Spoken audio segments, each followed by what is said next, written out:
wax ci mbirum teel damaa xam ne biñ ko inauguré yàgg na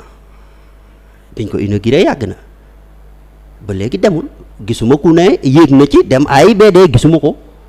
inauguré woon nañ ko fi woon de. waaw inauguré nañ ko ma ne gisuma ku ci yéeg ne dem na AIBD xam nga bus yee ñu ngi dox bus yi nga xamante ne ñoo nekk HLM Grand Yoff di def navette bi ngay fay 6000 ñuy dem aéroport di ñëw xam nga yooyu ñu ngi dox mais TER bi man gisaguma ku ma ne yéeg na ci dem AIBD man gisaguma ko donc loolu déjà priorité la ak yeneen BRT bi ñu lancé barki Demba Ndiaye yooyu yëpp ay priorité la nañ nekk ci loolu plutôt ñu bëgg ñu dugal ci ay statut de l'opposition wala ay voilà.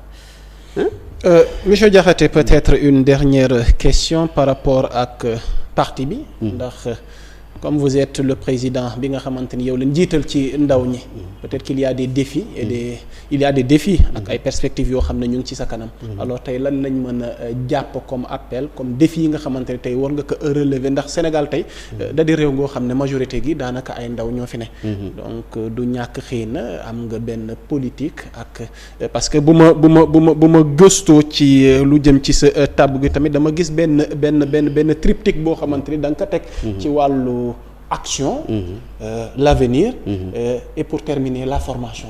alors loo ñu ciy leeral ci loolu. waaw léegi je dirai jamais merci au président je ne dirai jamais assez merci au président fondateur vraiment pour la confiance. Maintenant pour répondre à ta question triptyque bi d'abord l'avenir appartient à la jeunesse ou la jeunesse est l'avenir d'un pays.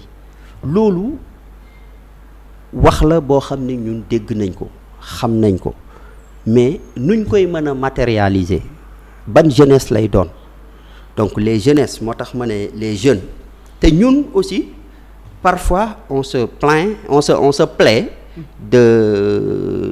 d'arranger un peu par exemple notre démarche.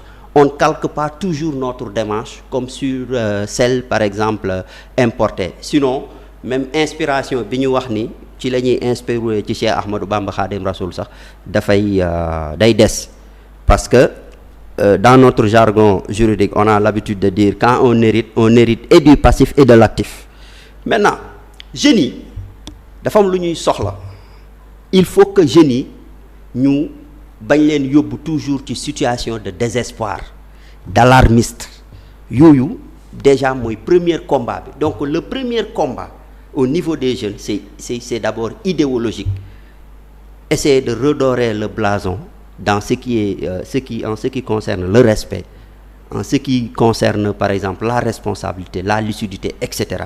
donc foofu ça passe d'abord par ñu delloowaat ndaw ñi ci yenn situation yi ñu mën a xam comprendre formation aussi mooy balaa nga naan naam ne fa on ne peut pas aspirer par exemple à prendre en charge dans un futur proche des responsabilités dans notre pays sans pour autant avoir une petite compréhension ne serait-ce que des institutions et de la République etc.